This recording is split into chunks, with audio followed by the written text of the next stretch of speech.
Lisa, can you give us a sense of the background of this judge out of Texas and talk us through how a single judge can have the power to determine access to medication abortion across this nation?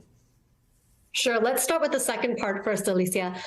Judge Kacsmaryk has this case because of an extreme version of what's called forum shopping. There are a few federal district courts in the nation where they may have more than one courthouse, and in some of those courthouses, there might be only one judge. Some of those districts take steps to ensure that if you file in a courthouse that has only one judge, the cases are still distributed equally and evenly among the judges of the district.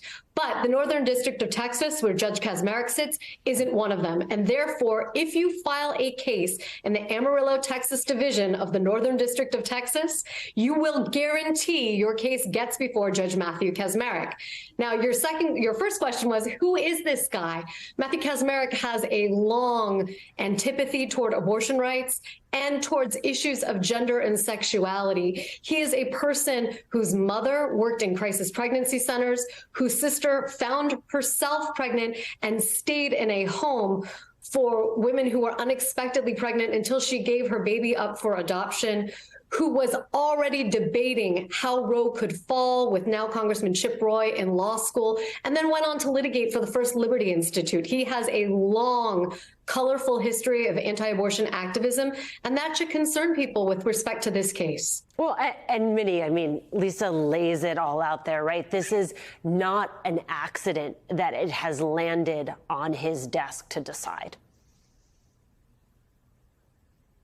As coverage of this, I want to add that the organization was formed post-Dobbs, does not have any roots in Texas, is an alliance of organizations that do not exist in Texas, and was filed in Amarillo specifically to get in front of this judge. So we've seen some really outrageous efforts by anti-choice extremists over the years to infiltrate the courts all the way up to the Supreme Court. This is no exception. It really underscores the need for court reform and for this president and this Senate to continue to do the good job they're doing to confirm as many justices as possible. Right, and it also speaks to the importance of medication abortions, especially in the aftermath of Roe, which is this allows people privacy. This allows women in states where they can't go to a provider to be able to access abortion care. I want you to take a listen to what Vice President Harris said on Friday, warning about this battle.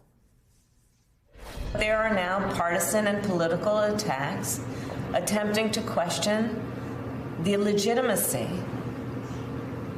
of a group of scientists and doctors who have studied the significance of this drug. There is now an attempt by politicians to remove it from the ability of doctors to prescribe and the ability of people to receive.